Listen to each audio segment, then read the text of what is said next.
Salut Meryl, alors comment elle se passe cette première expo sous le chapiteau de Montier, qui plus est, pas trop impressionnant? Bah, écoute, effectivement, c'est notre toute première expo et Montier en première expo, c'est génial pour nous. Impressionnant, oui, sans doute, mais en même temps, on a eu un super accueil de la part de tout le monde, donc c'est génial, ça se passe très bien pour le moment, on est ravis. Bon, accueil de toute façon mérité, puisque moi c'est une série que vraiment j'adore. Et je crois savoir qu'elle a été réalisée à quatre mains, et que vous m'avez même avoué, avec ta compagne Manon, ne plus savoir qui a fait quelle photo.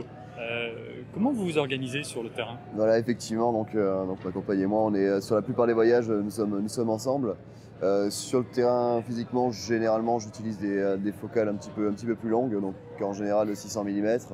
Elle est plutôt avec un 500, c'est simplement pour, d'un point de vue physique, c'est plus facile à gérer, étant donné qu'on shoot quasi exclusivement en main levée.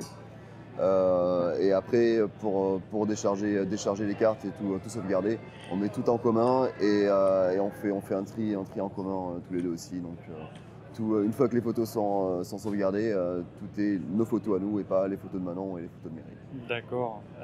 Moi, ce qui a retenu mon attention dans votre expo là, c'est bon, outre la douceur des portraits des ours polaires que j'ai vraiment bien aimé, c'est l'originalité des compos avec les manchots qu'on voit derrière toi.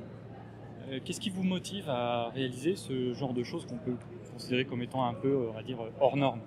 Écoute, déjà, je te remercie pour les compliments.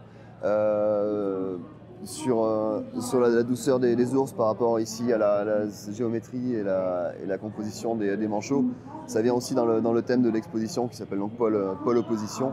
Les oppositions, c'est d'un point de vue géographique entre l'Antarctique pour les manchots et le subarctique canadien pour les ours polaires, mais également dans la façon de traiter les images. On va vers un certain minimalisme dans les deux cas, mais pour autant, on a donc cette douceur que tu as pu remarquer ici chez les ours et ces lignes et cette composition sur les manchots.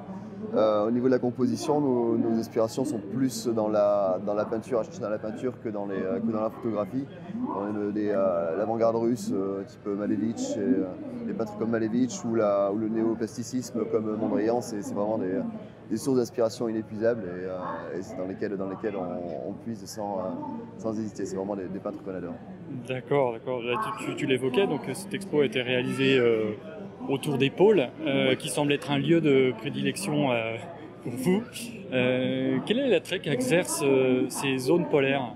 Alors effectivement, on a pas mal travaillé sur les zones polaires et la raison pour laquelle, hormis les espèces qui nous attiraient, la raison pour laquelle au niveau photographique on est intéressé par ces zones-là, c'est que déjà on a une lumière qui est en permanence bonne, c'est-à-dire soit c'est le jour est dégagé et le soleil est bas sur l'horizon, soit c'est un jour couvert et à ce moment-là on a une lumière comme ici pour les manchots qui vient vraiment de toutes parts, qui enlève l'ombre et qui permet d'avoir ce rendu très noir et blanc, sans couleur, sans teinte intermédiaire. Ça c'est d'une part, et puis bah, d'autre part, le fait d'avoir cette neige, ça nous permet donc de faire nos compositions sans être perturbés entre guillemets par la végétation et tout autre second plan qui pourrait être gênant. Donc on peut avoir des compositions plus pures et c'est beaucoup plus de créativité pour nous qui se produit. Ok, bon, sinon, parce que les gens veulent savoir, pourquoi avoir fait vos photos à F8? Pourquoi Non, non, je déconne, je déconne. C'est finalement pas ce qui est important, c'est pas ce qui est à retenir, bien évidemment.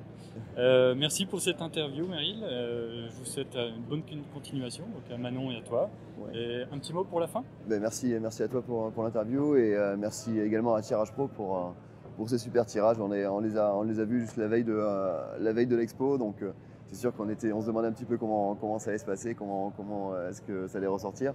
Mais on est vraiment ravis du résultat. Merci à tout le monde et à bientôt.